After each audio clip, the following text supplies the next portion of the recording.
Hi there, the webinar will start in 2 minutes. Thank you.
Hello, everybody, and welcome to the EVV Public Meeting.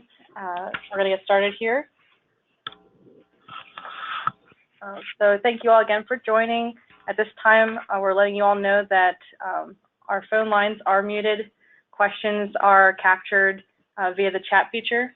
So if you have any questions that you'd like to submit to the department, please use that chat feature, and we will be addressing them as we are able to throughout the presentation.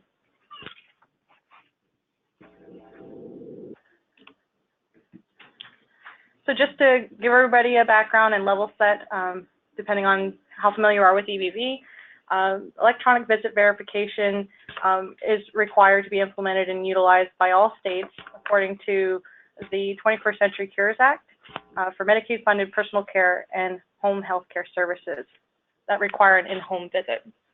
States that do not comply with the 21st Century Cures Act will have their federal medical assistance percentage, or FMAP, reduced. Essentially what that means is that states that don't comply with the requirement of instituting electronic visit verification would not have the same amount of funding available to participants for the services that they receive. Okay. EVV must be implemented for personal care services by January 1st, 2020, and for home health care services by January 1st, 2023. Pennsylvania is planning to apply at this time for a good faith effort exemption with CMS. We intend to submit that request by the deadline of November 30th. If approved, this would allow the department to extend our soft launch period so that provider payments are not impacted. Providers are still expected to implement an EVV system by January 1st, 2020.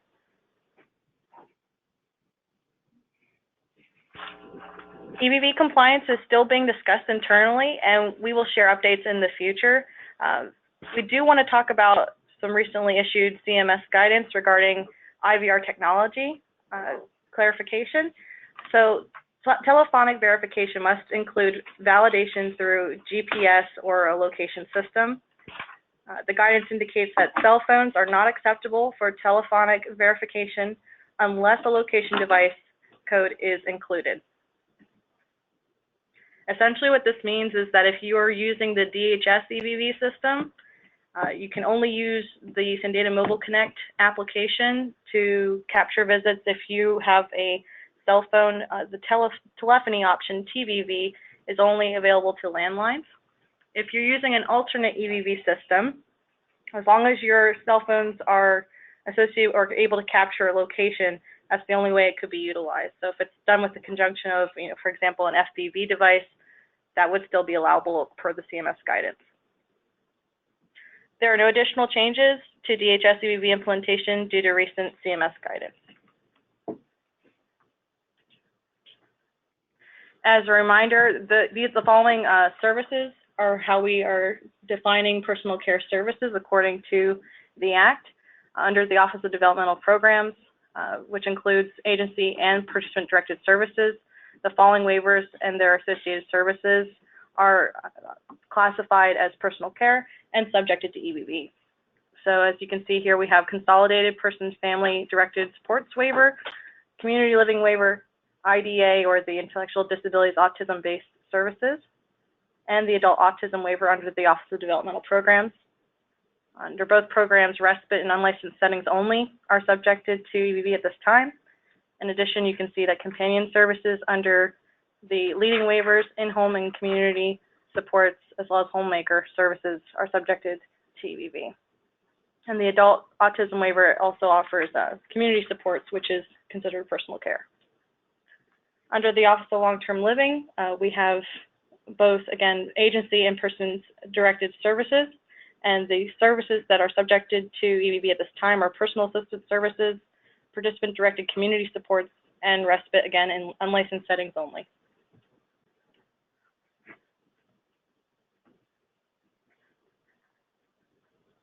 And again, this slide is dedicated to recap at a high level what service programs are subjected to EVV for the personal care services deadline of January 1st, 2020. So you can see here with the Office of Developmental Programs, again, the same waivers that we mentioned on the previous slide. Under long-term living, it's clarified that includes OBRA waiver and Act 150 program, as well as the Community Health Choices programs, which is our managed care organizations, and they fall under a 1915C waiver. Pennsylvania DHS is utilizing the open model approach that CMS offered for EVV.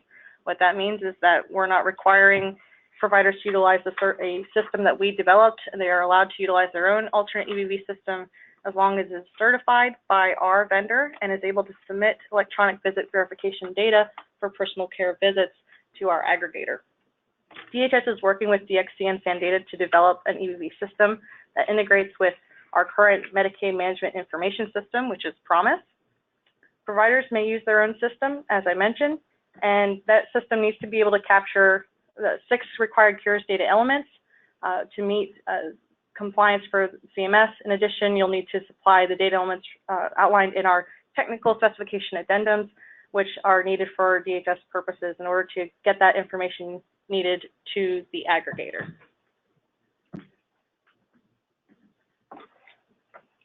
And here, this gives you a kind of like a pictorial representation of what the DHS aggregator looks like.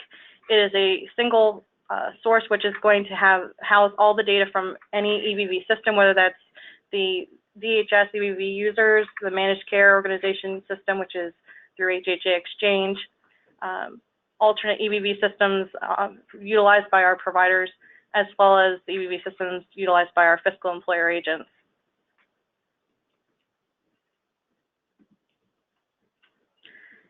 Just wanted to clarify for everyone, based upon some questions we've been receiving, the DHS aggregator does not submit claims. It is validated against during claims processing when an EVV service is found on the claims transaction.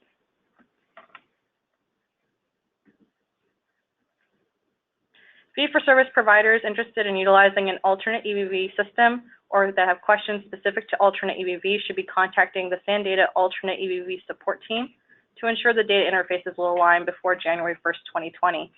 So for your convenience, we are showing for your access the phone number, the toll-free number, as well as the email address for the alternate EVV support line.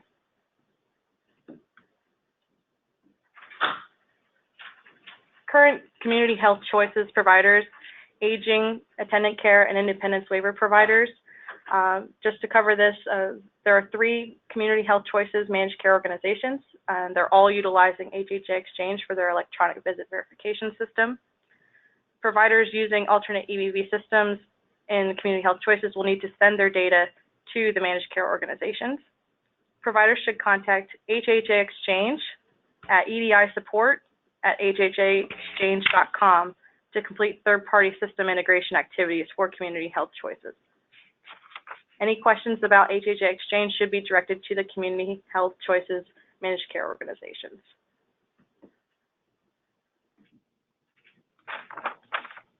For long-term living, the fee-for-service programs applicable under EVV are OBRA waiver and, again, Act 150 programs. The DHS aggregator will receive information from alternate EVV systems being used by providers in the fee-for-service programs. Providers should contact SANDATA at 855-705-2407 to complete third-party system integration activities for fee-for-service programs. For the participant-directed services, Office of Long-Term Living has a vendor fiscal agent, Public Partnerships, LLC, and they are utilizing an alternate EVV system. The system is already integrated with PPL's timesheet and payment system, as well as their participant and direct care workers online portals. Training began for the system back in August.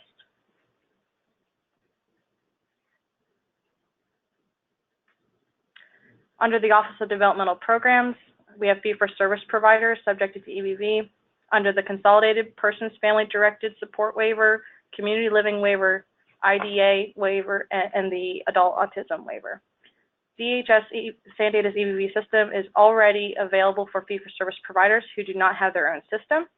Fee-for-service providers choosing to utilize an alternate EVV system will need to work with SANDATA to get their system certified to send data to the DHS aggregator.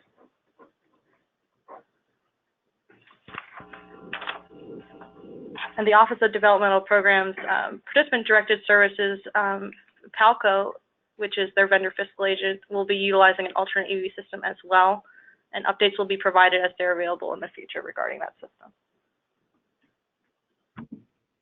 At this time, we're going to transition to our guest speaker from SANDATA Technologies, John Kalivas. Thank you for joining us. Thanks, Janelle. Good afternoon, everybody. Thanks for having me. Over the next couple of slides, we're going to do a little deeper dive into the aggregator.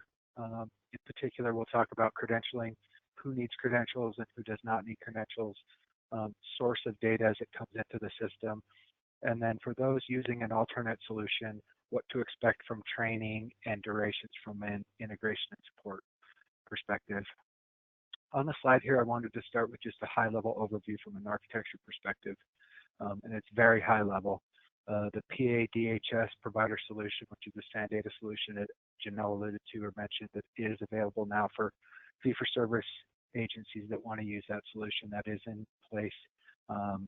This is a way for you to electronically capture information. You will not need to use an alternate or third-party integration if you're using the PADHS supplied application. On the right-hand side, you have the alternate solution. And you see in the middle, all that data comes together, and it allows for the promise system or claim system at the time of review or adjudication can reach in, and when there is a claim that's subject to EVV solution or EVV visit verification, they can validate at the claim level that electronic visit verification or electronic data for that particular visit aligns to what was being submitted in the claim. In both cases, they all feed directly into one instance that allows the PADHS team to have oversight and insight to review the information that's been collected from all systems that support this program. Next slide. So who needs credentials? A provider supporting only the CHC MCO participants using the HHA exchange system do not need to be credentialed. I've been working directly with the HHA exchange team, and they will be sending visit verification that's collected through their system for all agencies specifically using their system. We're currently have the environment set up, and we are testing that exchange and expect to go live later this year. A provider supporting only fee-for-service participants. If you're using an alternate system and you're not using the SANDATA system to collect that visit information, yes, you will need to receive credentials. As mentioned in the previous slides, there's contact information, so either reach out via the 800 number or the email address to get started. Those using the SANDATA system will receive credentials for SANDATA portal, which many of you have heard is referred to as a welcome kit. Those using an alternate system will do two things, and this is highlighted on upcoming slides, but I'll just give a highlight here. You'll have access to the learning management system to complete training, and then you'll receive test credentials. Once testing is complete, you'll receive production credentials. So provider supporting both CHC, MCO, and fee-for-service participants. If all of the visits for both populations are being captured through the HHA system, there is no need for credentialing. If you're using the HHA system for CHC, MCO participants, but you have an alternate system for collection of ODP and OLTL participants on the fee-for-service side, you will have to integrate and connect with SANdata to receive credentials, because we'll have to receive your fee-for-service visit capture through the alternate EVV intake. Next slide.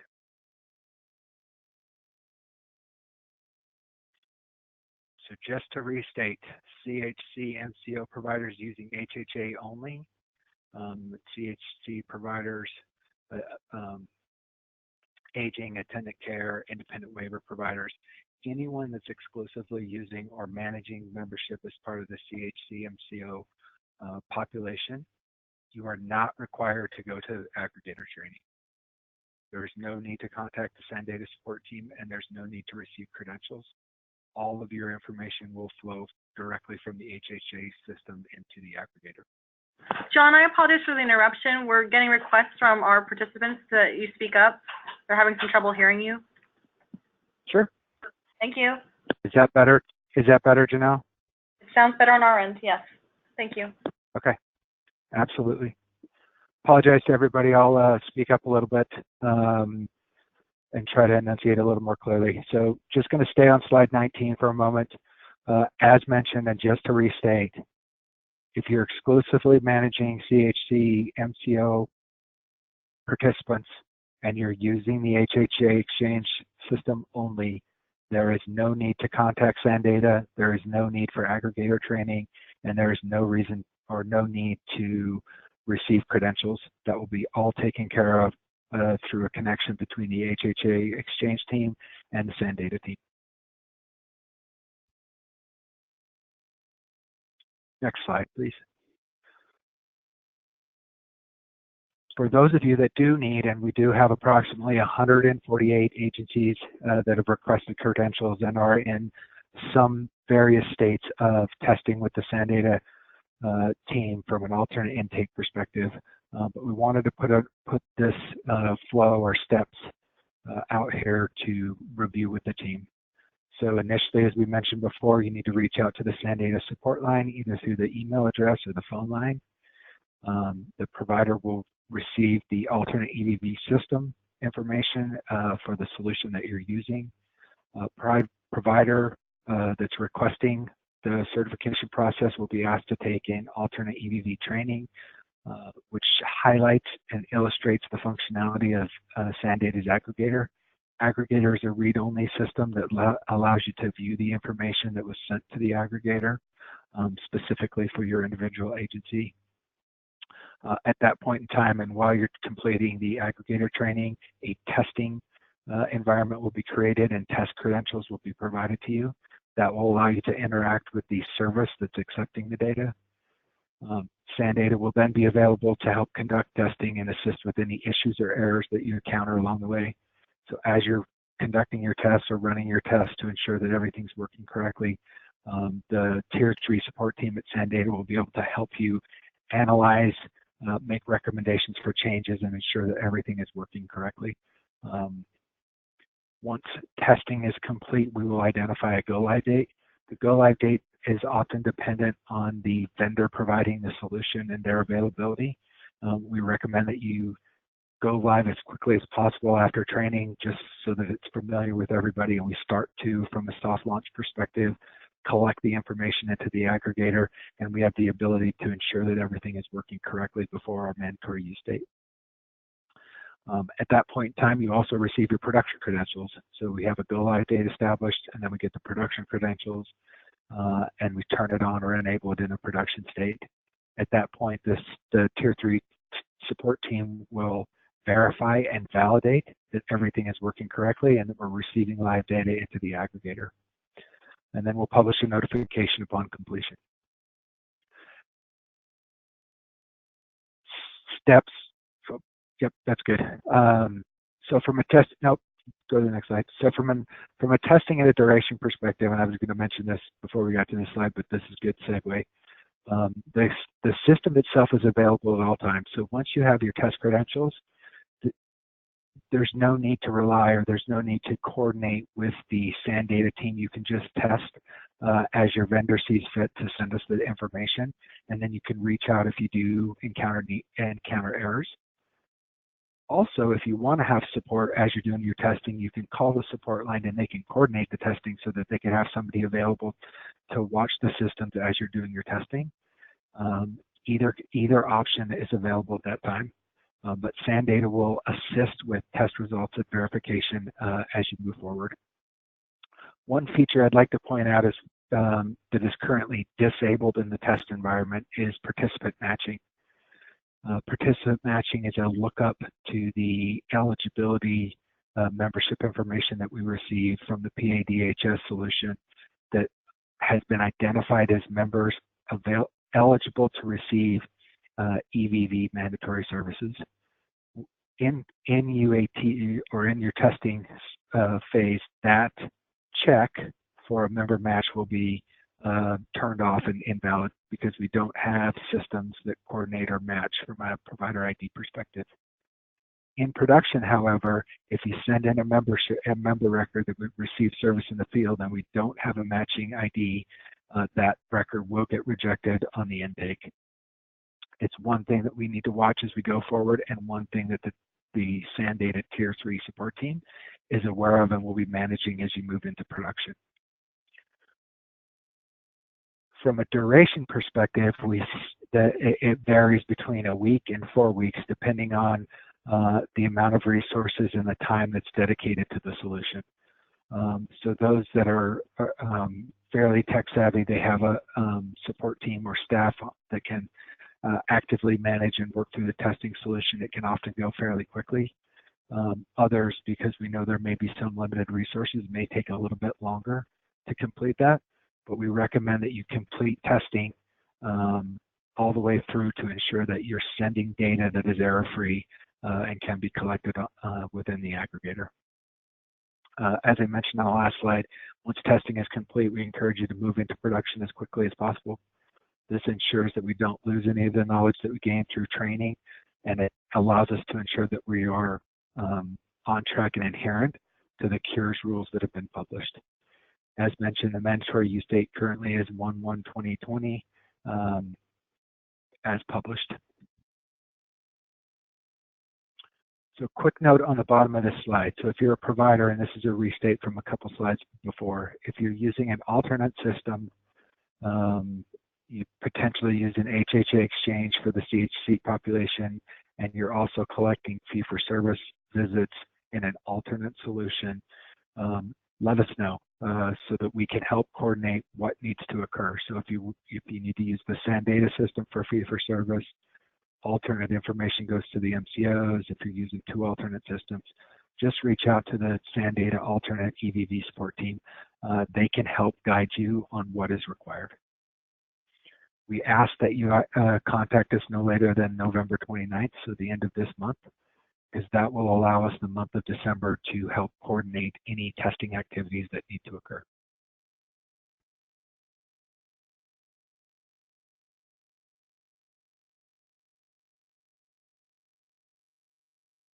So from an ongoing training perspective, the in-house or classroom trainings were concluded on November 4th, but SAN data does continue to offer some self-paced training for anybody in the programs that are listed here on the slide, in particular the ODP programs. We find that sometimes you've completed training, you have your production credentials, and you may need a refresher, or you may need to show one of your new caregivers or employees some of the details of how to use the SAN data system. That self-paced training is available to providers, and it's online, available 24/7. In order to get or receive your SAN data credentials for any agency that's using the SAN data system, you must complete the training. That allows you to learn how to set up accounts, how to collect visit information, how to change visits, and then how to set permissions correctly for your staff. As we move into a production state and the system is already live, we are offering a courtesy upload of caregivers for those agencies that have 80 or more workers. This is available through January 1st of 2020. The one thing we ask that you please securely transmit or send that data securely to the SANdata team. We don't want to have any potential exposure of caregiver information sent insecurely to any locations. If you have questions or you need help or assistance, please contact the PAC line 800 number or the email address.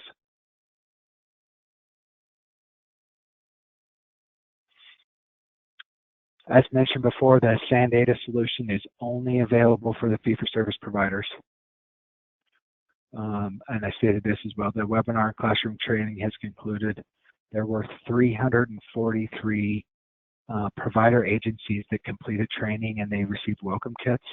The last count I had is about approximately 400 verified visits have been collected through the SANdata system. And that's a couple of weeks old, and we'll continue to monitor those stats, but we're seeing a large increase of adoption in the field, electronically collecting that information. And we included here the self-paced training or the online training that's still available. As this presentation is posted, there's a direct link to where you can get more information on the self-paced and online training for those that were either unable to participate in training or potentially want to do a refresh.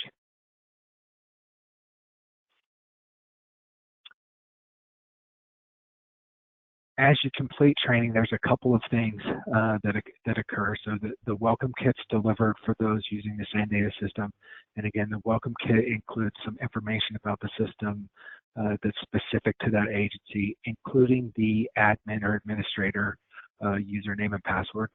That allows you to access the system and begin to set up your caregivers and allowing them access into the SANdata Mobile Connect technology where they will collect their visits. If you're a fee-for-service provider, you've completed training, but you've not yet got your welcome kit, please reach out to the PAC line, either through the 800 number or the email address. We have team members on standby trying to get that information out to you. We believe that at this point in time that all providers who have completed training have received welcome kits. But if you're in that situation and you do need a welcome kit, please let us know as quickly as possible, and we will get those sent to you. Because we're using email to deliver that information, just a quick reminder, check your spam folders, check your junk email folders, because they may get blocked or removed based on your email permissions within your particular email environment or your email application that you're using.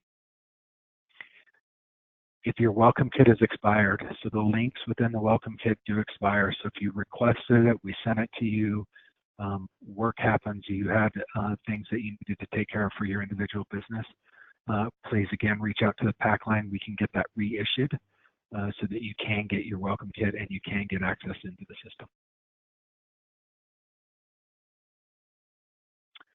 Reminder, when we get into the active DHS SANdata EVV solution, this is live data. Please only refrain from putting any test member information or any bogus information into the system, as all of this information will be sent to the PADHS team. So again, it is live, it is active, and wants to be verified membership that's available to receive services for the program.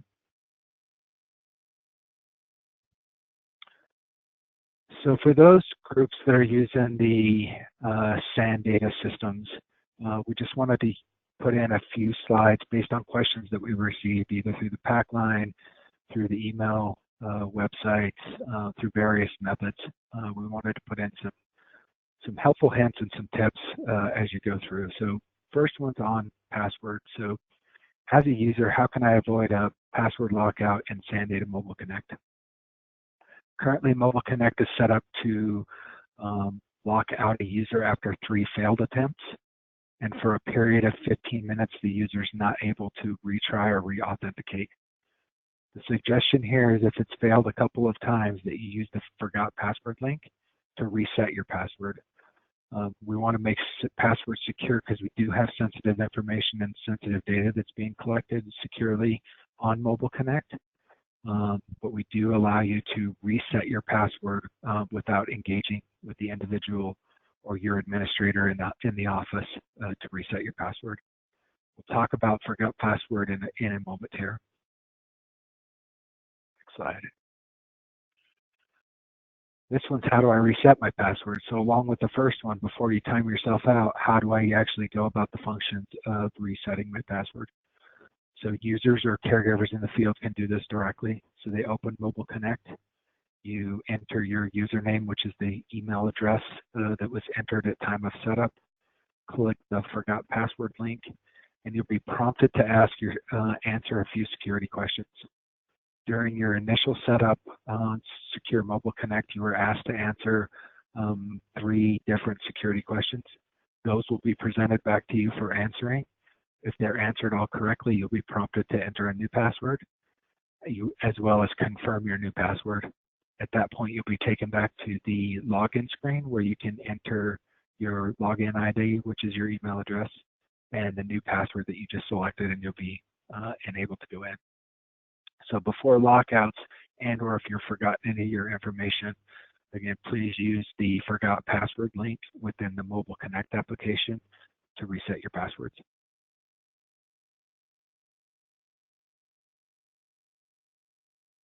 If I can't get my forgot password to work, there is a way for the administrator to also reset your Mobile Connect password. So through the SANdata portal application, which is available to the agencies, in particular the office staff or workers in the office, you can navigate to that individual caregiver. You either search or find that employee, and in the main screen at the bottom of the page, there is a reset mobile user password that will send the individual an email with a temporary password that will allow them to log in. So in the Mobile Connect, when you receive the email, you enter your username, which is your email address. You enter the temporary password that you received via secure email, and you will be prompted to enter a new password at that point. Then back to this, if you think back to the slides that we just looked at, you'll be taken back to the login screen where you'll enter your username and your new password, and you'll be logged in.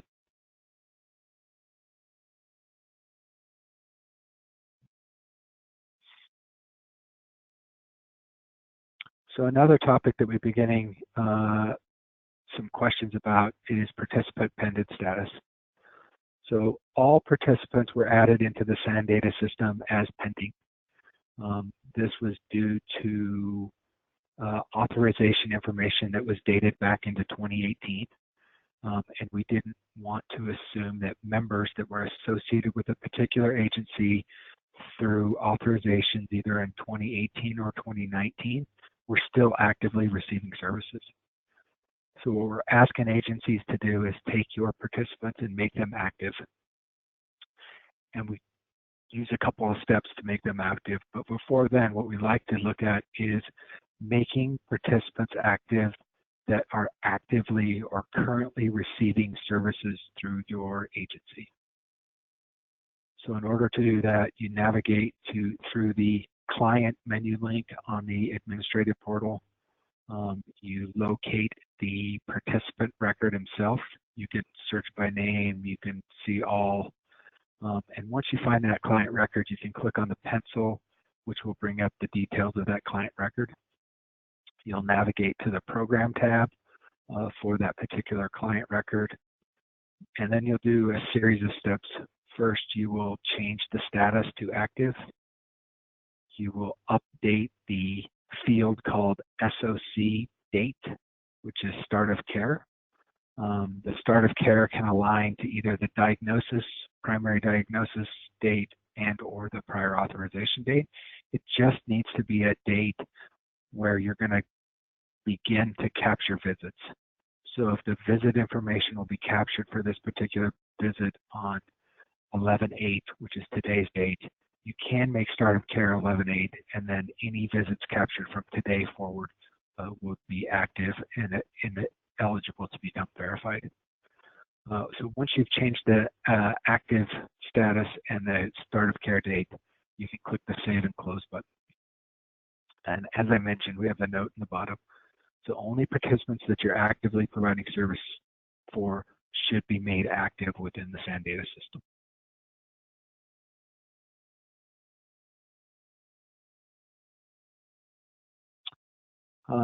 So one helpful hint here is within the administrative portal. Here's a screenshot after a search, which is showing clients within the portal or those that have been made eligible to you.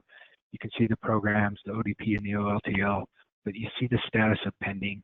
This is a good key indicator that just gives you a quick visual representation so that you don't have to search and look at every single record. You can see it from the main client screen. And it will help guide who you need to make active and who you don't need to make active. There's also some Medicaid IDs and a couple other indicators that may help you identify if that is the participant you need to make active.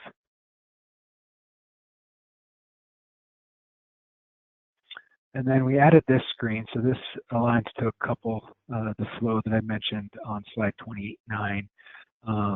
The program, which is step 1, so you're going to click on the program tab, which is the second tab across the top of the page. Status, you're going to change from pending to active. When you change from pending to active status, the SOC date, start of care date will become enabled. You can use the calendar function or you can enter a date at that point, and then you hit Save and Close at the bottom.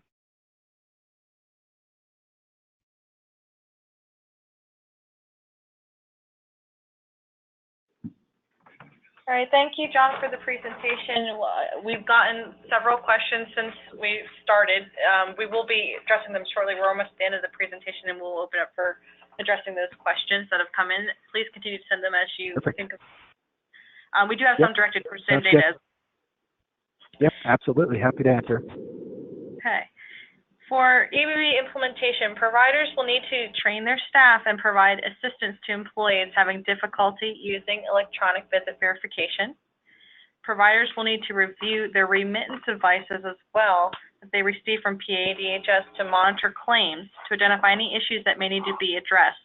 So if you're seeing error status codes that are pay and lists right now that have EVV in them and you're not expecting them, we need to help you and make sure that our system is working properly. So if you suspect for any reason that, for example, it's saying that you're billing for more units than what's in the aggregator and you know that your system submitted that many units, notify our PAC center at the 1-800-248-2152 line. Whenever Pennsylvania DHS does make the edits transition to a deny or suspend status, the error status codes that you would be seeing today that would cause rejections in the future are error status codes 927 and 928. So in particular, please pay attention to those.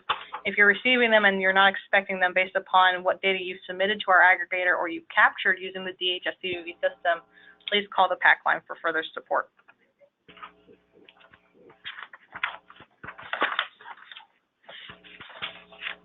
If you have any questions on whether a provider or service that you're providing is included or subjected to the EVV mandate, please contact provider enrollment. The two different contact numbers are listed for you on your screen for the Office of Developmental Programs as well as the Office of Long-Term Living. And the Office of Developmental Programs also has an RA inbox that you can utilize to reach out to them via email. If you have questions regarding the SAN data EVV application, please call the PAC line as well. Again, 1-800-248-2152, or you can email our PAC center at PAC1@dxc.com. For EVV program questions, please utilize our EVV resource account at ra-pw-evv-notice@pa.gov. Some key timeframes to keep in mind. Since October, we have started our soft launch period for the DHS EVV system. The soft launch is the time period during which edits will display at a pay and list status, and you can start utilizing the systems and sending data into either the aggregator if you've been certified, or utilizing the DHS EVV system itself and starting to use it to capture your visits as well as set up your employees and your participant account information within it. January 2020 is our full implementation or compliance date with the Cures Act as of this time. Again, we've mentioned previously that Pennsylvania is pursuing a good faith exemption request with CMS. That is pending CMS's approval.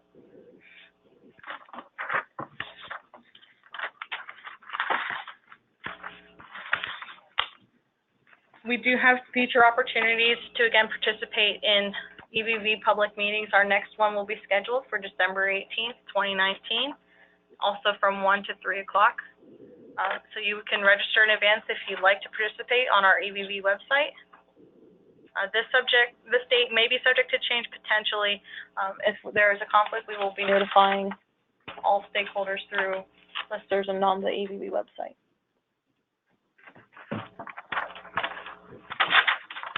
Again, any questions regarding electronic visit verification may be sent to our EVV resource account, as noted below on the screen. At this time, we want to take some opportunities here to answer some questions we've been receiving from participants on the line. So thank you for your patience as we've been reviewing them and trying our best to get the correct SMEs or subject matter experts to be able to answer your questions. First and foremost, I want to let everybody know on the call that this meeting is being recorded for your convenience. So if you're having any trouble understanding anybody speaking, we will be publishing on the EVV website a recording of this public meeting, and the slide deck is also going to be made available.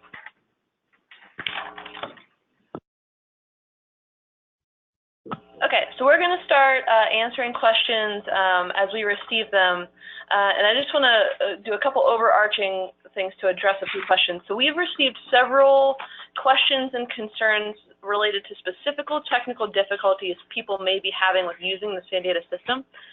We will take those back and make sure those are properly communicated to SAN data, and you'll receive individual outreach. We can't really get into a lot of that technical nitty-gritty on the phone because it's very user-specific. The other thing we wanted to address is the questions that we're getting about the good faith exemption. So we are applying for the good faith exemption, but at this time, until it is approved, nothing about our implementation can change. We still need to move forward with a 1/1/2020 date to implement, and we still want providers to work towards that regardless of the overall approval of the exemption. The goal of this exemption is to extend our soft launch period. That soft launch period is meant for all providers to be using the EVV system, but we are not going to be impacting payment. So the goal of the exemption is not to delay the implementation and use of EVV. It is to decrease the risk of provider payment impacts and also decrease the risk of Pennsylvania losing necessary funds we need to continue to operate these programs.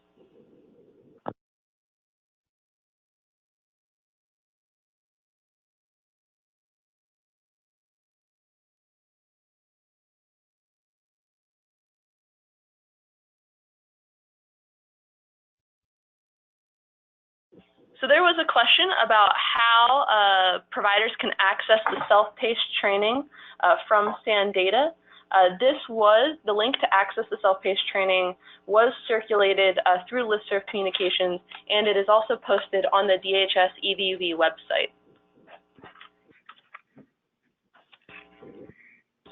There have also been several questions about if providers are using the HHA system, if they still need to reach out to SAN data.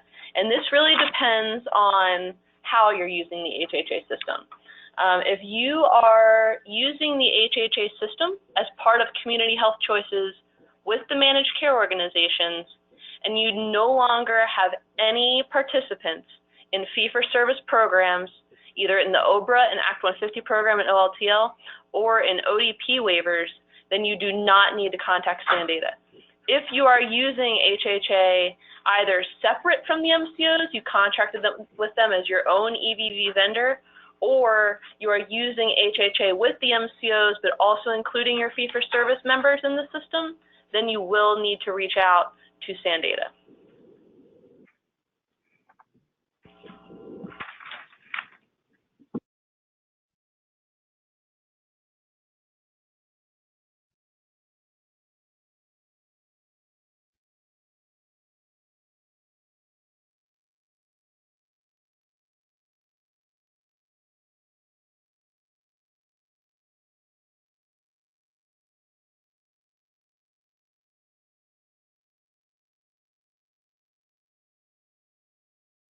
Bear with us, we are receiving a lot of questions, so we're just trying to consolidate them and make sure we answer them appropriately.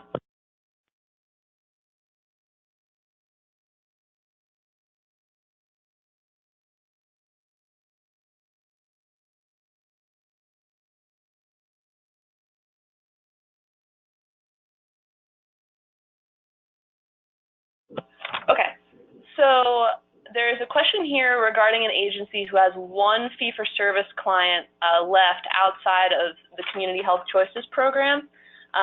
So we'll reach out to you individually regarding next steps and try to assist you with moving that along.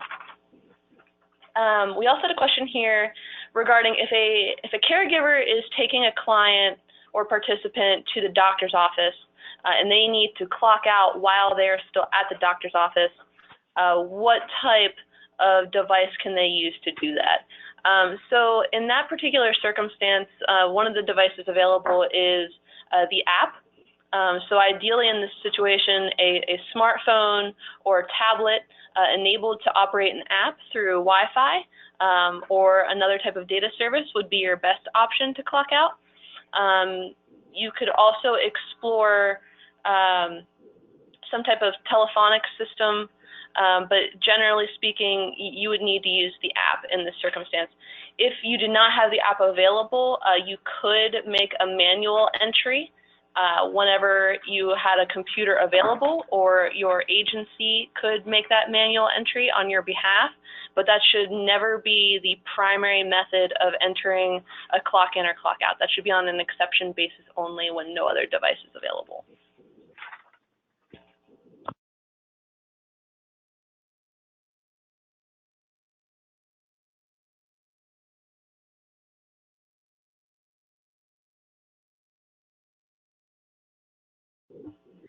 So we received an inquiry that asked, did we hear correctly that the EVV system will reject a submission in the aggregator if the participant is not eligible for services? If you are submitting visit data from an alternate EVV system to our DHS aggregator, and a given visit in your transaction is for a participant who's not found eligible for Medicaid, that visit will not be accepted into the aggregator. You will be receiving, or your system will be receiving, an error message back or error file indicating that for that particular participant that they were not found or they're not known, and that will give you the opportunity to know that that's why it was not received, and you can reach out to program offices as needed to determine if their eligibility needs to be reinstated. Once they become eligible again, that visit can be resubmitted. As long as they're eligible at the time, the system would be able to accept it into the aggregator system. So another question we received is in regards to whether or not the start and end of the shift and the location that is registered need to be at the participant's home. They do not. We do not in any way want EVV to change how services are currently being provided. These are home and community-based services, and we do not want to inhibit the ability for participants to continue to live their lives in the community, however they choose to do so. So it in no way inhibits being able to start or end services outside of the home. You just need to have the appropriate technology to be able to clock in and clock out with the mobile application.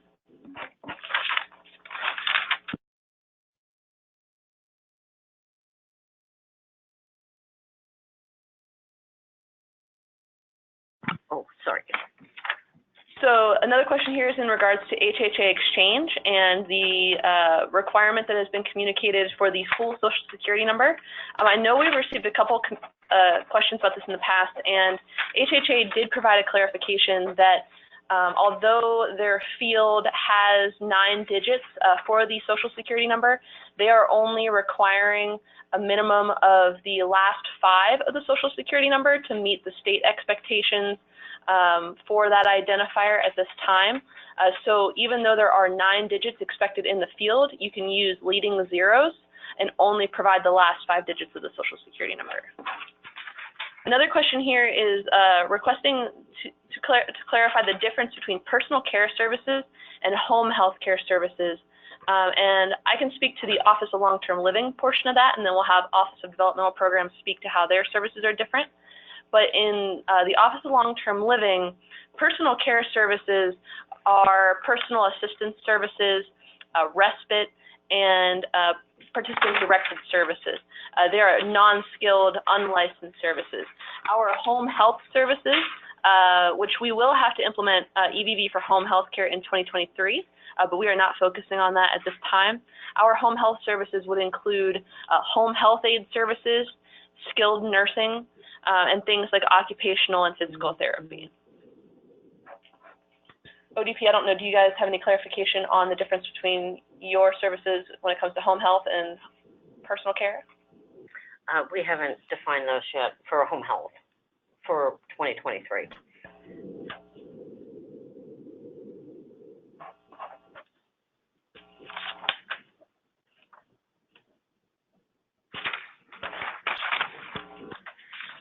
So there's a question here regarding, what the solution is what solution is available if staff do not have GPS capability on their phone and are starting or stopping a shift in the community.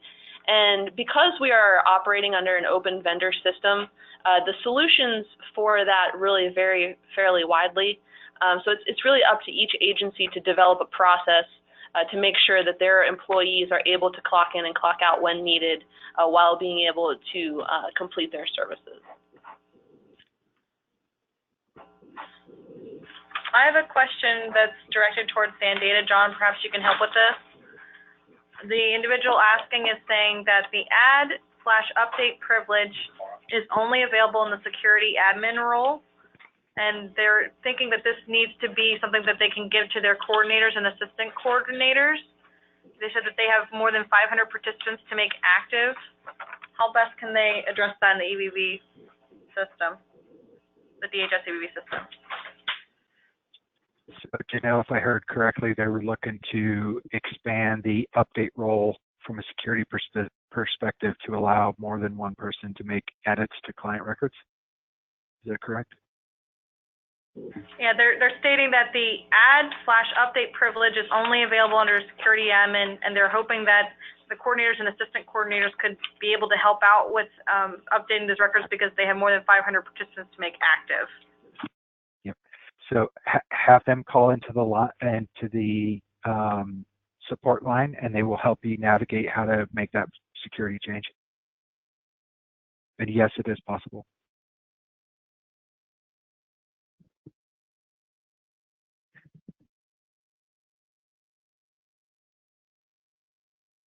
Another question, John, that we have for Sandata, if the provider is utilizing an alternate EVV system, is the DHS EVV system available for viewing/updating data?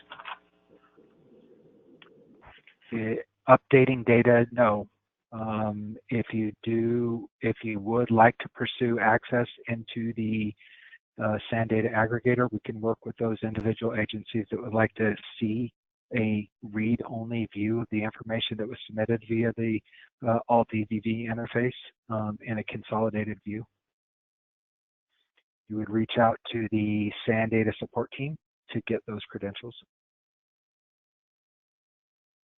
So just for clarification, that's the alternate EVV support line that we included earlier in the slide presentation. Yep, that is correct, Janelle. Another question for Sandata, are you able to link EVV for payroll purposes as well?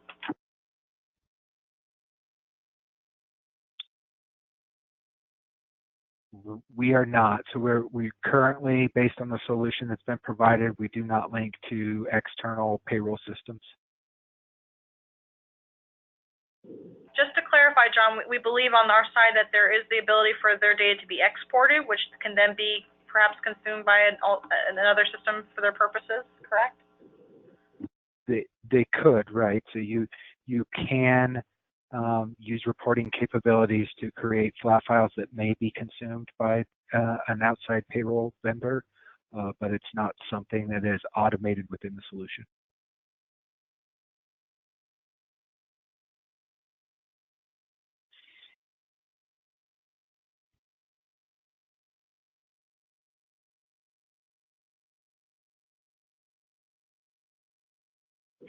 So we had a question come in indicating if I'm billing via HHA Exchange, I don't need to use the SanData Mobile Connect, correct?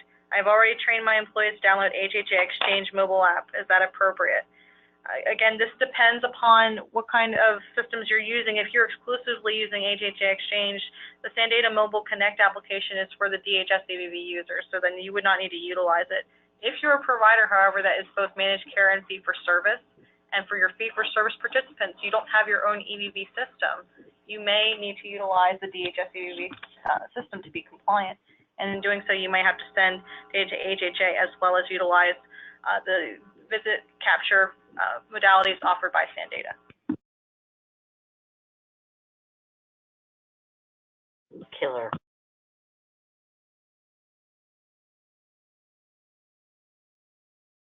Okay, so we received a question here regarding manually edited visits.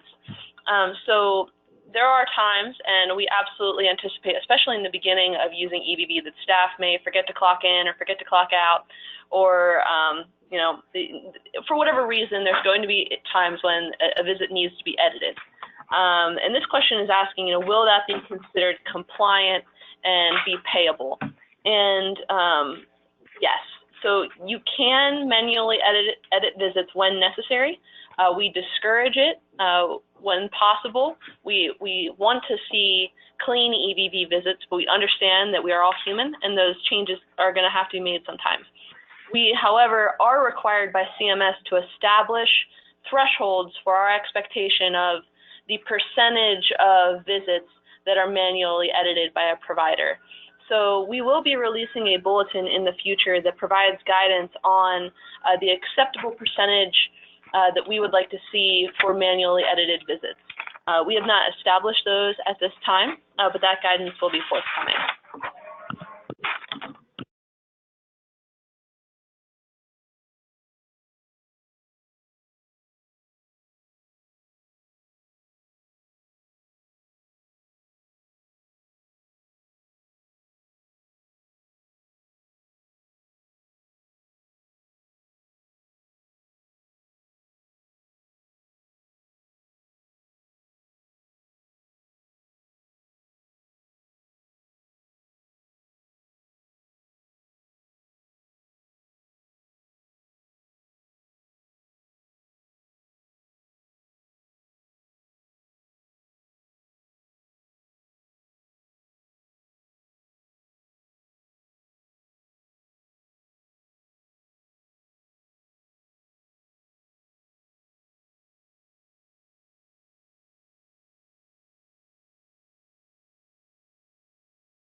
We had a few questions about PALCO. First one, does PALCO have its own EVV system? Yes, PALCO does.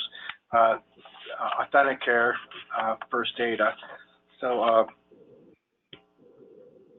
we will, as far as ODP, in answering these questions for PALCO, I know a lot of people are concerned through ODP who are using participant self-direction that you know, PALCO and Authenticare has not been up and running yet.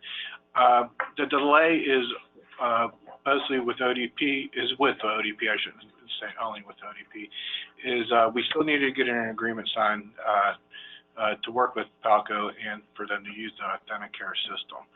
So until we get a little further along and get the signatures we need to require to do the amendment to start using First Aid and Authentic Care, then we can't proceed any further. Once we do get closer, though, what we will do is send out notification or communications to all common law employers that, to get ready for the use of Authentic Care. So it's not going to be sprung on you at the last minute. We will send a notification out first that, hey, it's time to get ready, and then after that, more communications will follow. So anything for Palco and Authentic Care system, we will provide notifications, and if you're in the consumer directed or participant directed model for ODP, there is a delay, but notification will be given to you before we proceed. So don't worry.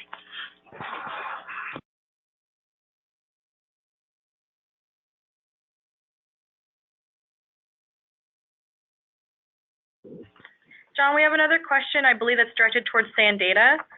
The provider is asking, are they able to delete a bad capture or bad visit capture?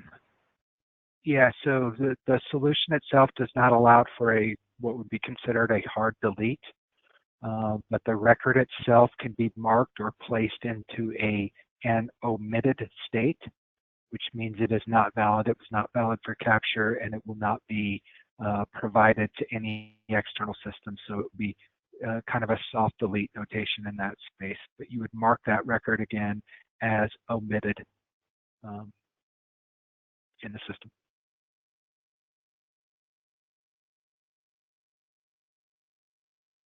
So we received a question here regarding whether or not direct care workers are required to use the Department of Human Services unique registry ID at this time, or if they are using the last 5 digits of the Social Security number. So we are in the process of implementing a department unique ID system so that we can have our own unique ID system to link workers across all of the systems in our open vendor model that we've decided to use. But at this time, unfortunately, we have encountered delays with the unique ID system and some of the enhancements that we are trying to implement. So we will not be able to require the unique ID at this time. You should proceed with using the last 5 digits of the Social Security number until you receive further direction from the Office of Long-Term Living when that registry will be available to begin using. John, another SANDATA question. Is SANDATA currently testing with third-party systems? We have received conflicting information. Yes, we're actively, as I mentioned in the slide review, we've had 148 unique agency requests, and several of those are actively in various states, either training and or actively testing with the SANDATA solution. We do have one agency that's already received production credentials, and we'll begin to send alternate EVV production data early next week.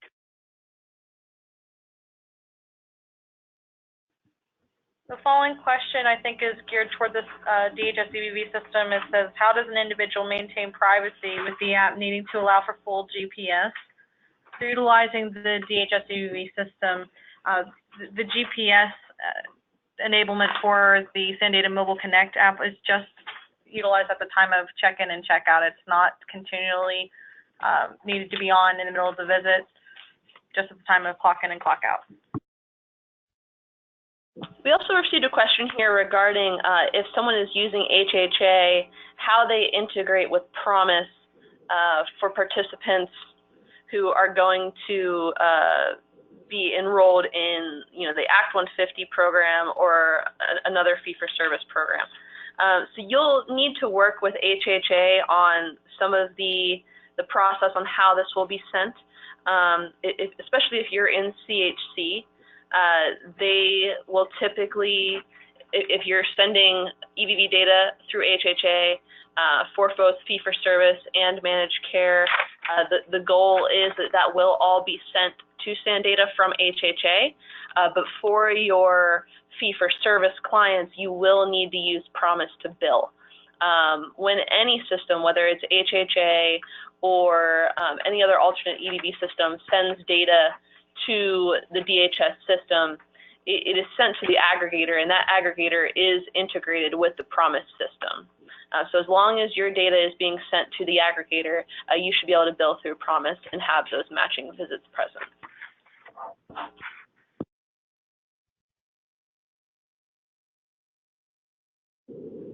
We addressed this earlier, but I think it's worth repeating.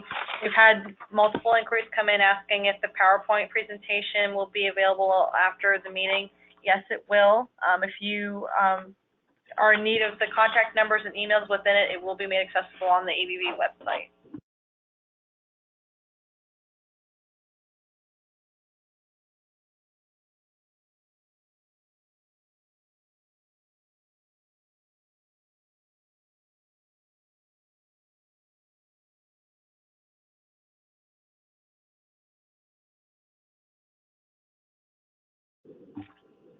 We received a question indicating if this is a soft launch, why would a provider see discrepancies with remittance devices because of EVV errors?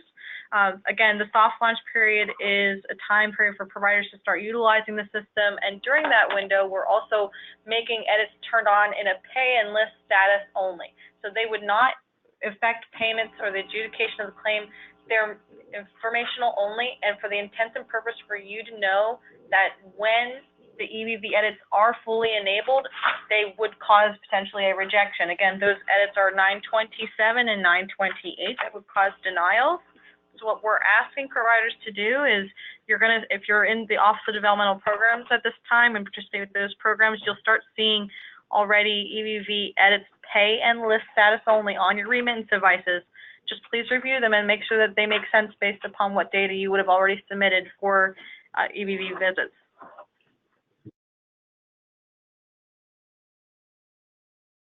So we have received a couple questions regarding whether or not there is a test environment available to train staff on the EVV system without using the live environment. So we did offer instructor-led classroom sessions for providers who preferred to have a hands-on experience with both the mobile application and the portal. And we also offer the training videos and the online self-paced training that can be accessed at any time by providers to assist with training their staff. We explored the potential for creating a practice environment. However, the most practical solution and most feasible solution we found was to proceed with the instructor-led webinars, or the instructor-led classroom sessions, and then the supplemental classroom self-paced training to assist with training of providers.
So we are receiving quite a few inquiries regarding individuals using the SAN data system who are having difficulty seeing all of their participants. And we acknowledge that there are some difficulties and systemic issues that may be causing these types of problems, but it could be a number of causes. So you'll need to continue to work with DXC and SAN data through our PAC line to address the specific scenarios that you may be seeing, because everyone's situation might not be the same. But please also bear in mind, we understand that, it can be frustrating if your problem is not resolved, by the time you get off the phone.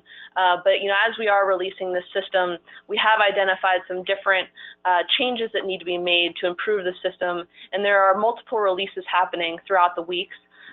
So if your issue is not yet resolved, it's most likely because it is part of a release that is upcoming, either in the next few weeks. So just be patient as we try to make sure that we get the system as efficient as possible. We received an inquiry regarding whether there was a list of approved certified systems that can be utilized outside of EVV. Just to clarify, this sounds like a list of pre-approved alternate EVV systems that SanData would be working with already. Even if SanData has previously certified a given EVV system, each agency has to go through the motions of getting their system certified because each alternate EVV system may have some type of customizations in it. So each provider agency must go through the motions of getting their system certified.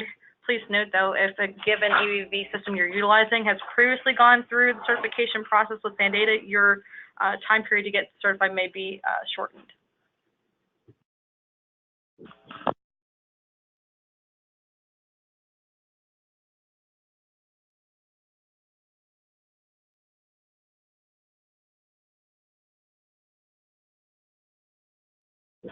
So we received a question regarding, if the DHS aggregator is not sending the claim, what does that mean for continuing to send claims? So if you are using an alternate EVV system to send EVV data to the DHS aggregator, you should continue to bill as you are billing today, whether that is through a billing vendor that you have contracted with, or you're using the Promise system, or you are billing through HHA to any of the managed care organizations, you should continue to bill in that same manner.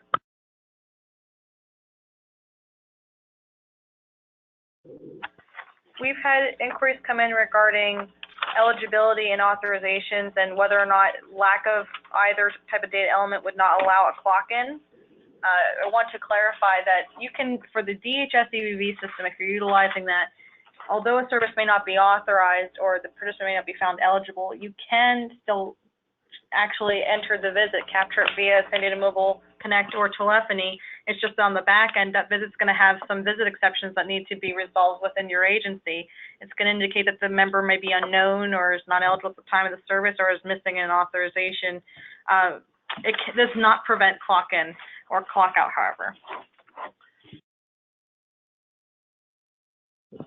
We received a question regarding what system Public Partnerships is using for the participant-directed program through the Office of Long-Term Living, and they are using a proprietary system called Time for Care.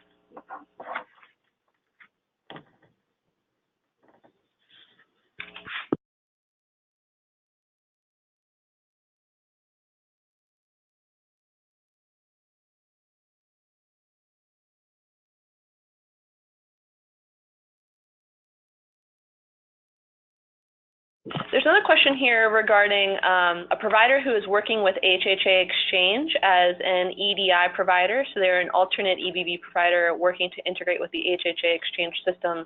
And they asked if there are any changes to the files that they will be submitting. You'll need to work with the managed care organizations and HHA Exchange to determine if your current file process will change.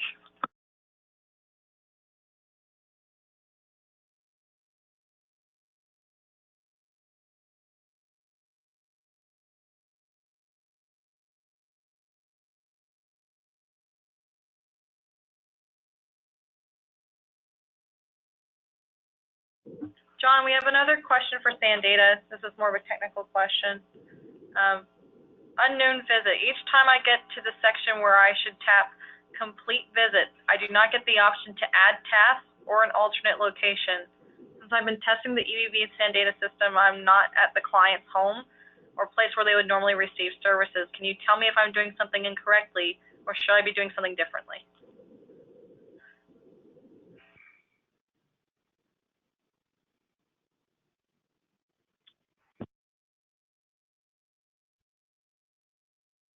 So Janelle, I'm not sure I followed that all the way, but Let me repeat what the first portion again. They're saying unknown visits. Each time I get to the section where I should tap complete visit, I do not get the option to, quote, add tasks for an, quote, alternate location. So tasks for this implementation were not included and not enabled, so there wouldn't be the ability to add tasks. I would say there's a way that you can add a visit note, which could be entered prior to completing the visit, where you could add additional information from a task perspective and or potentially a location. But Janelle, if you can circle that one to me with the individual that's having the problem, we can have somebody reach out to them and talk through that specific scenario, and then we can make that available on the FAQ page as well, once we know what the specific scenario is and the ways to address it.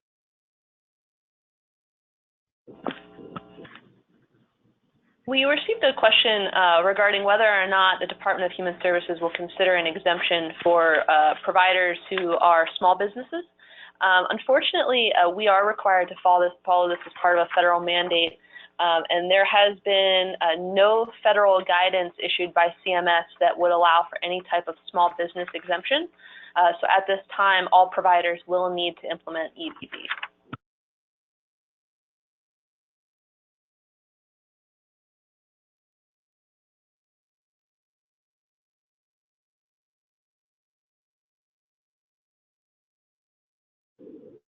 We received a question, what happens if the caregiver forgets to clock in? If the caregiver forgets to clock in, they have the option to clock in at a later time and have the visit corrected by the agency internally on the back end to correct the actual time, or the agency can key the entire visit clock in itself in from the back end. That's the alternative.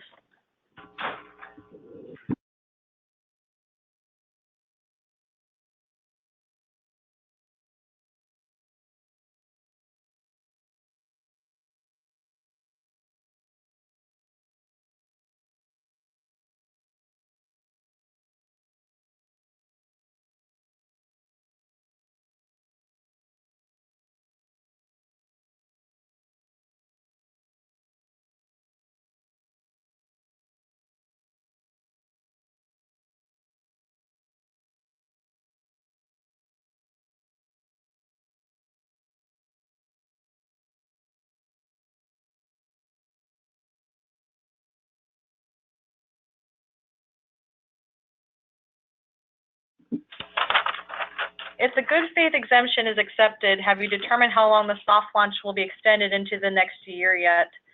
That timeframe would be negotiated with CMS.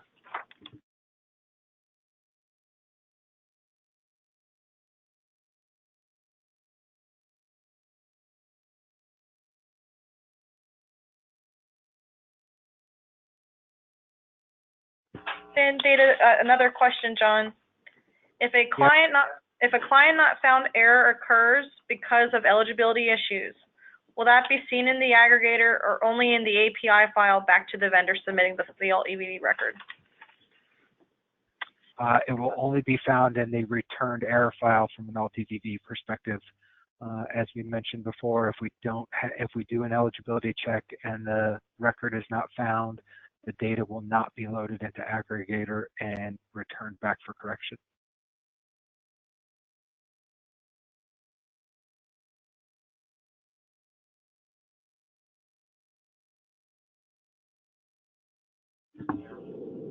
John, another question regarding getting alternate EVV certified.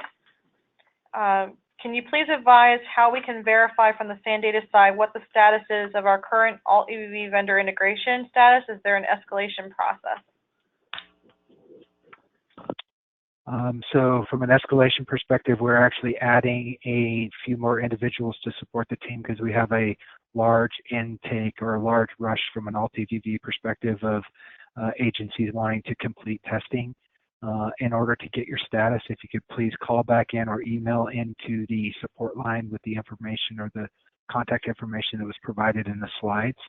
we'll have a larger team supporting the efforts, and we're increasing the throughput, if that makes sense. So they will be able to provide you with status and next steps to get you certified.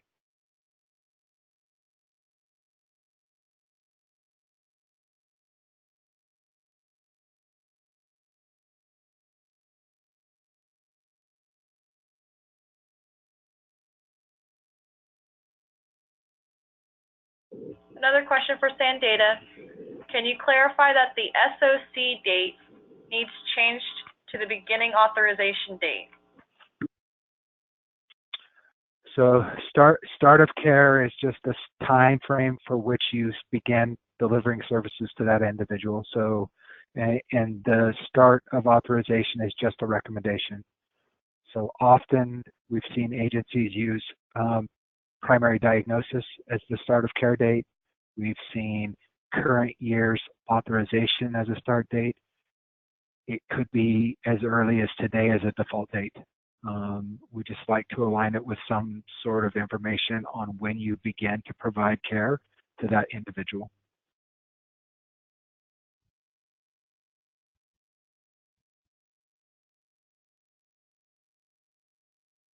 So we received another question regarding, how to clock in and clock out with EVV if you are in the community with a participant. And the best way to do that is through a mobile application on a smartphone or a Wi-Fi enabled tablet to complete that clock in or clock out.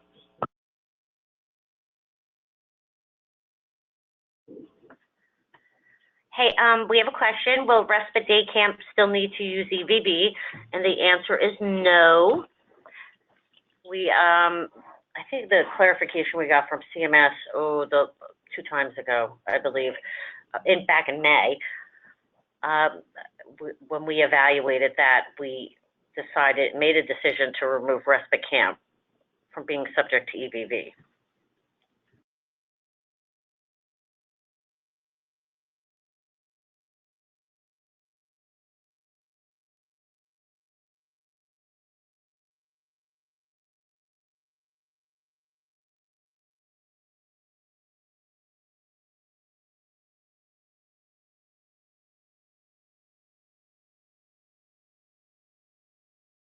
John, a question for Sandata. Where can we get the mobile application, and does the phone have to be linked to a consumer?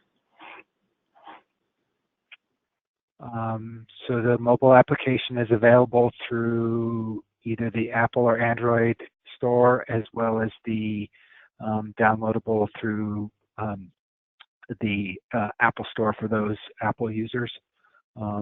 You will have instructions within the email that you received where you were made able to download or gained access when you were set up as a caregiver in your agency.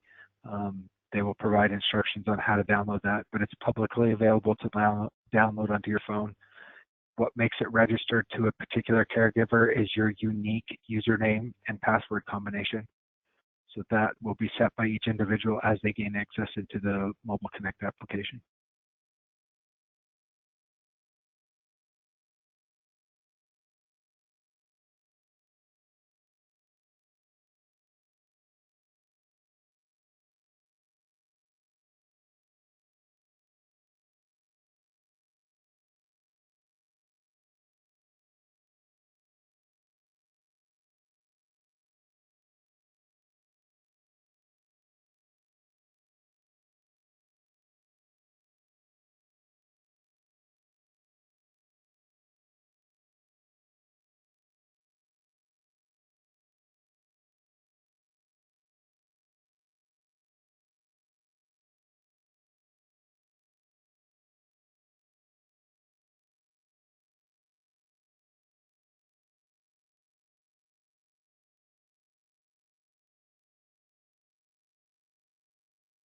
So we had a question regarding if a caregiver forgets to either clock in or clock out, should the provider require a paper timesheet?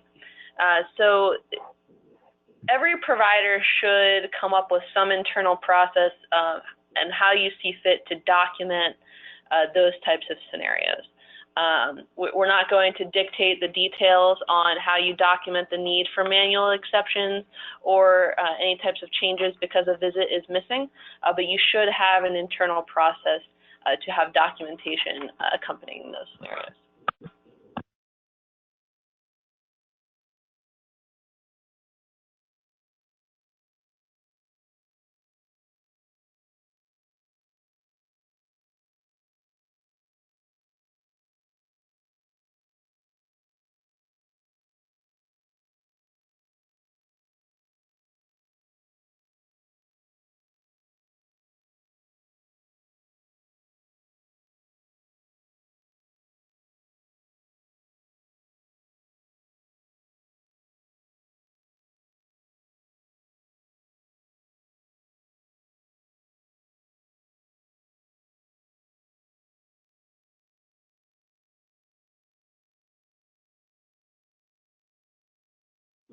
So we received a request to clarify the guidance provided earlier about telephonic visit verification and the need to capture a location. So when you're using a TVV is what we call it, but it's telephonic visit verification, where you're not using a smartphone with an app that is collecting the location coordinates through that app. So when you're using a telephonic visit verification system, you're typically manually dialing into a system and you're going through a list of prompts, press 1 to clock in, press 2 to clock out, and you'll register your information that way. When you do that, the call does not automatically have any way of capturing the location. So it is required that a landline phone be used in those scenarios, because a landline phone can then be registered in the system with a particular address. Now, that does not mean that a participant can only, or a worker can only use one landline phone. If you are typically providing services, not only at a participant's home, but also at a participant's family member home or somewhere else in the community, those landline phones that may be available at those locations where you frequent could also be used. And you could provide an address to link that so it's understood that it is a regularly associated phone with where the participant receives services.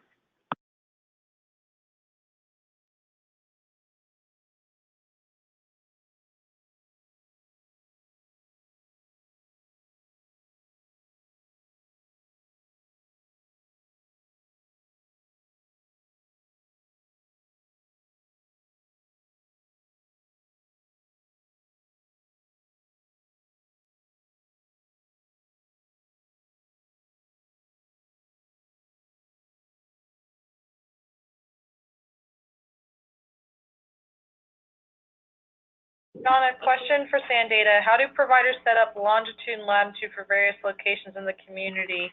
There are a large number of potential places a service in the community could take place. So you don't have to set up the actual latitude and longitude. What we ask that you do on the client's record is to enter the alternate locations where service may be provided. That could be a park somewhere in the community, a doctor's office, a family member's residence. But you can add those alternate addresses to that individual client record, and through the Mobile Connect application, we will link those together. When you create that alternate address, we create the GPS coordinates for that particular location that get compared when we do that small capture of GPS location at time of clock in and time of clock out.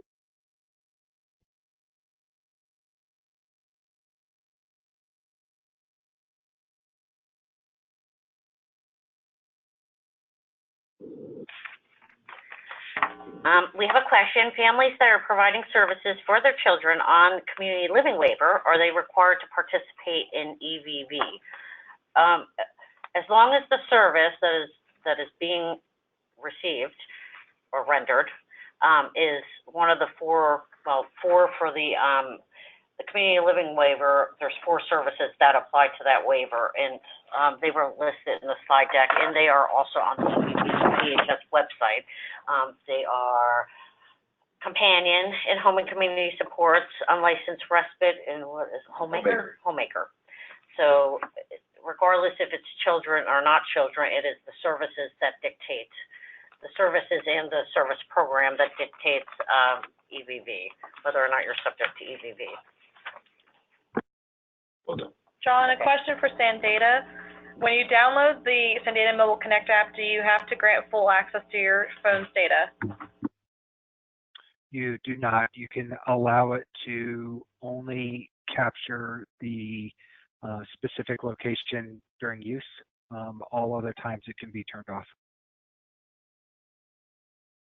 I just want to provide an additional level of clarification for that, because we also received a question regarding that in another setting for the public partnerships time for care system.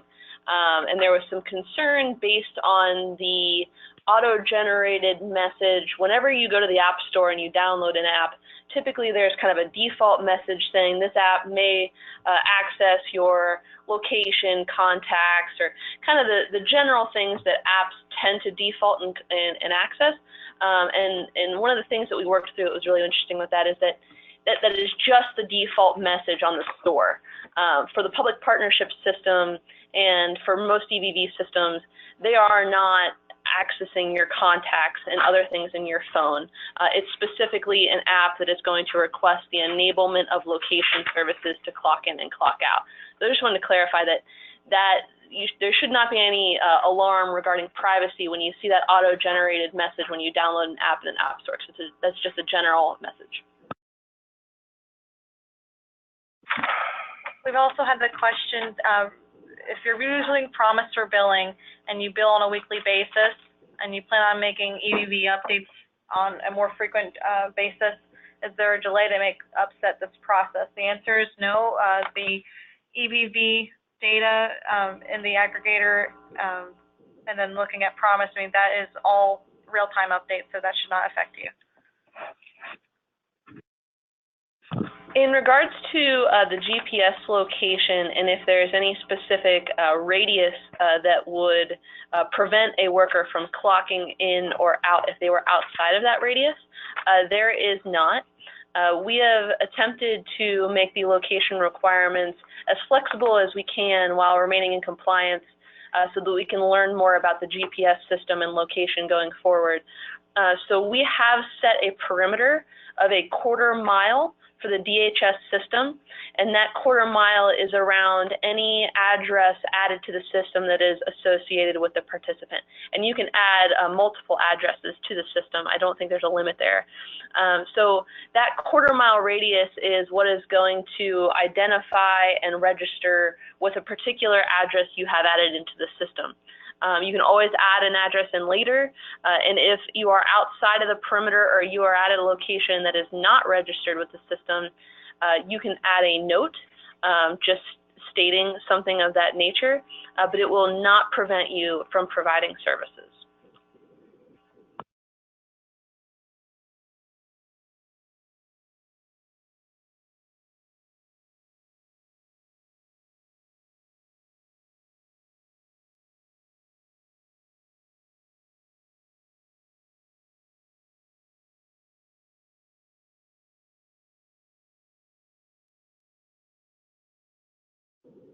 John, a question for SanData. In testing with SanData, we have had errors stating client ID must not be repeated in a batch.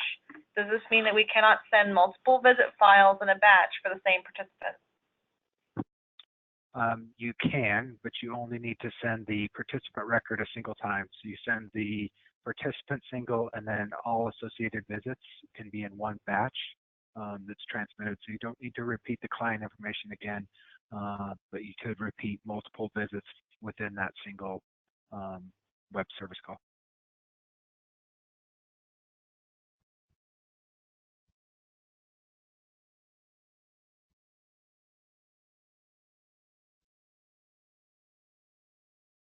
There's a question here related to the participant profile through the HHA system operated by the MCOs and concerns as to, providers being unable to edit that profile if the phone numbers are incorrect or not the same phone numbers being used for the EVV system to clock in and clock out. Unfortunately, you'll need to work with the MCOs and HHA to make sure that that profile is reflecting the appropriate information you need to operate EVV. They have ultimate control of those profiles, so you need to work with them to make those changes when necessary.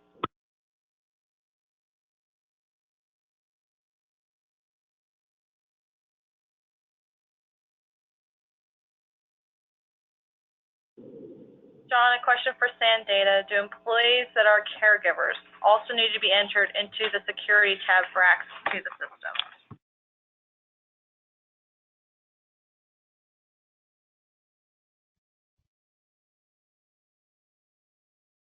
Can you say that one more time, Janelle? For employees that are caregivers as well as? If they're caregivers, do they need to be entered into the security tab for access to the system? Yeah, they would be entered under the employee tab, which would give them a specific role that's already been set up within the system.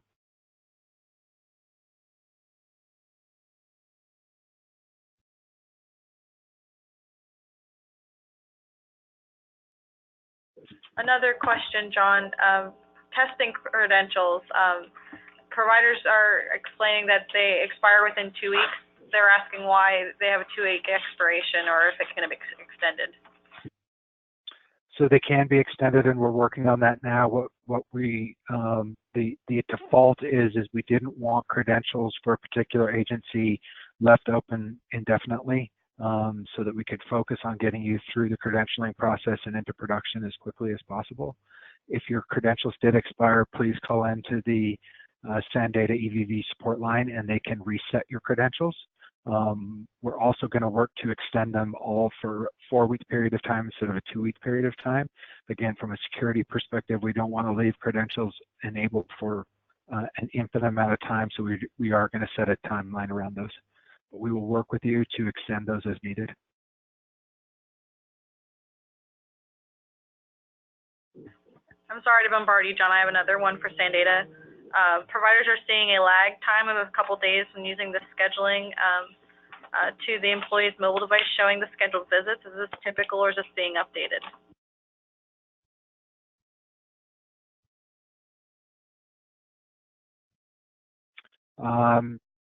Part of the integration, as we were talking about, and Kristen alluded to this as well, is we do know we have a few data flow issues and posting information that we're going to be releasing multiple updates over the next week to 10 days.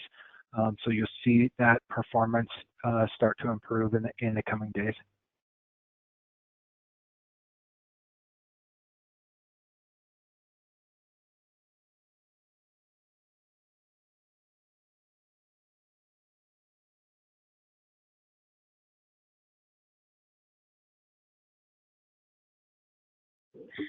We received an inquiry on what is an 837. It's referenced in the flow chart on page 17. An 837 is a claim file. It's a professional claim file.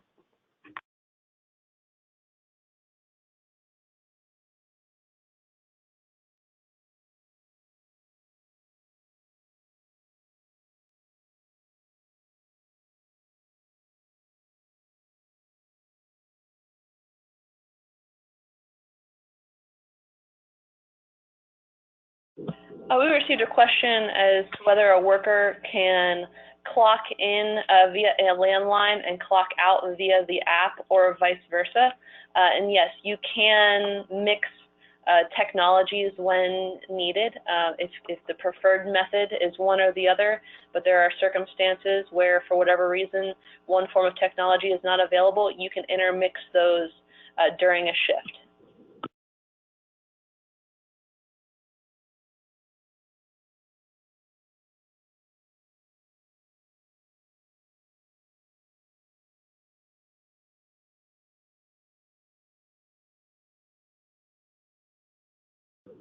What solutions are recommended for locations that are limited in connectivity and do not have landlines?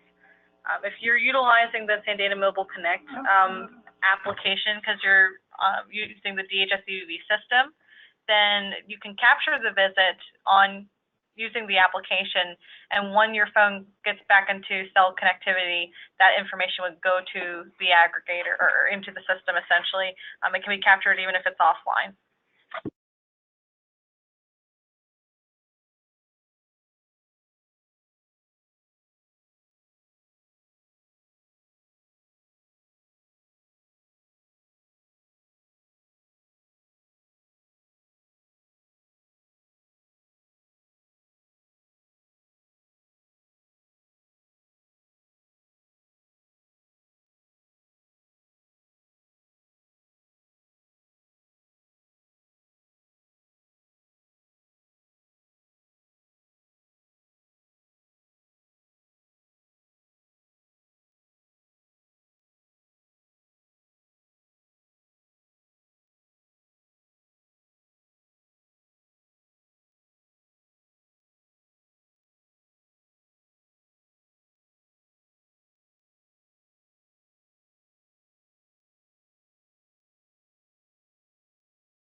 Just bear with us. We are consolidating additional questions we've received.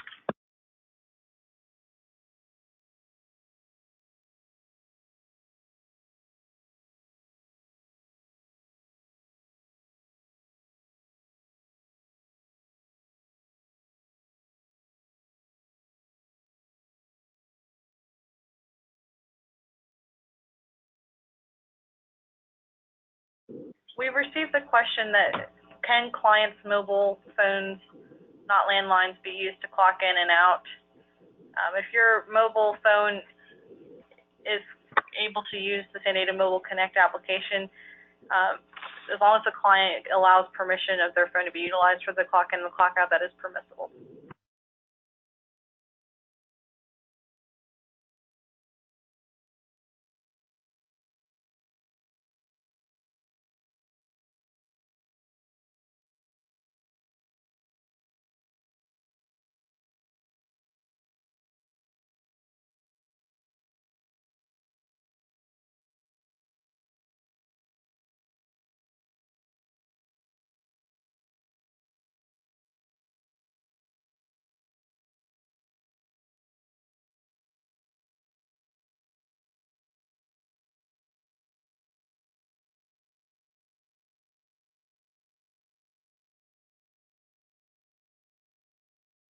We received a question on what the need for GPS is, what's the need for the location.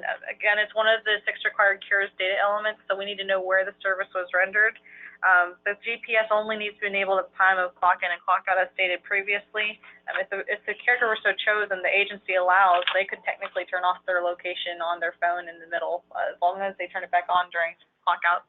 That would meet the needs of the EVV system for DHS's EVV solution.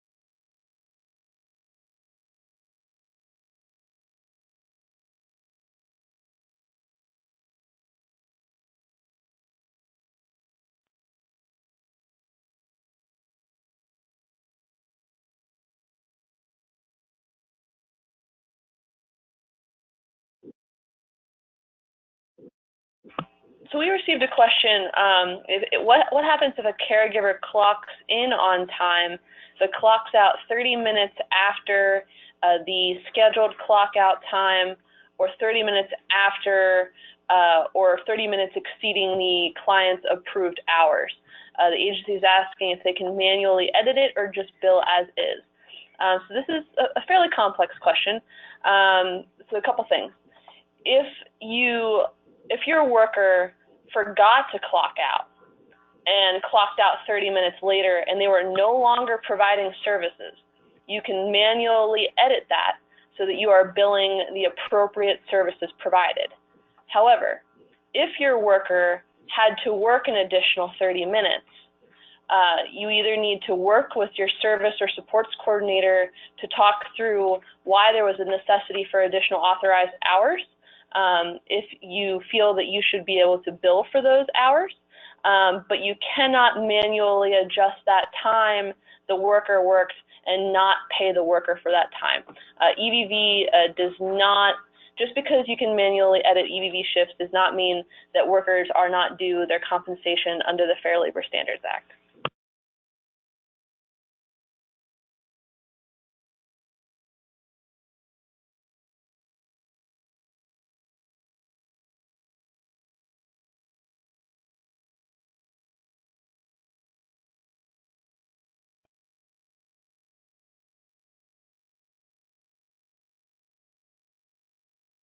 John, maybe you can elaborate a little bit more on this.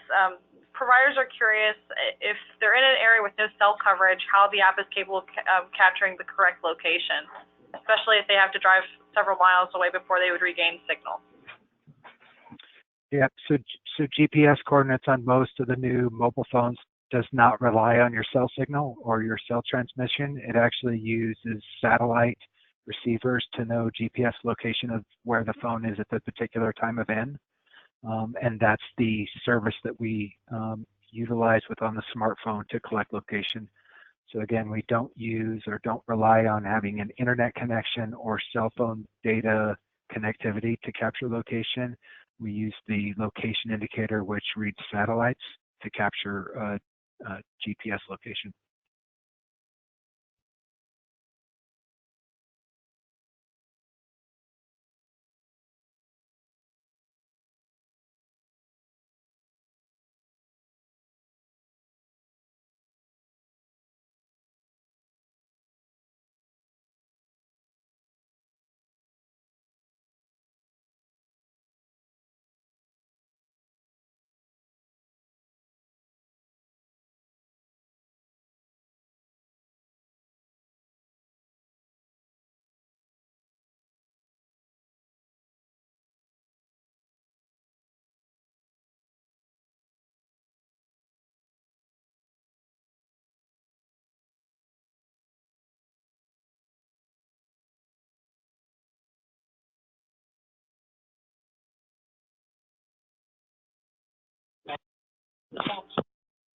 So a few additional questions. So if a location at clock in or clock out is more than a quarter mile away from any of the client addresses that are in the system, will the data be rejected from an alternate EVV system? It will not. It is simply a measurement we've established at this point that may be subject to enhancement in the future, but at this time we have not enabled it to reject the visit. Another question here is, what data should be submitted for the employee qualifier field? Could this be an ID from a third-party system, or does it have to be the Social Security number? We do require at this time that it is the last 5 digits of the Social Security number.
So we received a question from a provider using ClearCare, and they asked if their understanding is correct that they will be able to use the telephony portion of their ClearCare system and upload that telephony system to HHA Exchange as part of their billing process with the managed care organizations.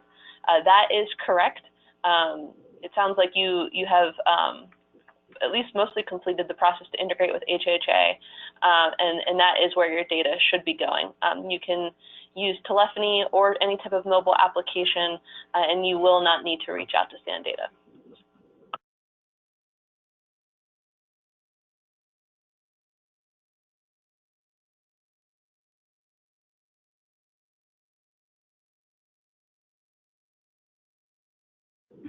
So SAN data, how will providers be notified that the SAN data system is down or unable to receive data?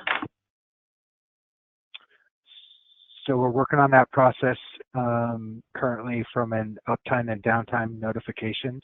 There'll be more information posted in the next couple of weeks that will allow us to ensure that system uptime or interactions with the external agencies is not affected.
All right, we received a question about where they can find the public meetings. The recordings as well as the presentations from the public meetings have been posted to the DHS EVV website, and we will be posting the recording for today's presentation as well as a copy of the PowerPoint presentation to the DHS EVV website. We'll also be following up with those of you that we identified earlier that had some very specific questions. We'll be following up with you directly. We'll also be updating our FAQs on the website to include some of the information covered in today's presentation. So we want to thank you for all of your questions and tuning in today, and we'll look forward to following up with you at a later point. If you do have questions, additional questions, please refer them to the resource account. It's right there on the screen, ra-pwevvnotice@pa.gov. Thank you again for participating, and we'll talk to you next time.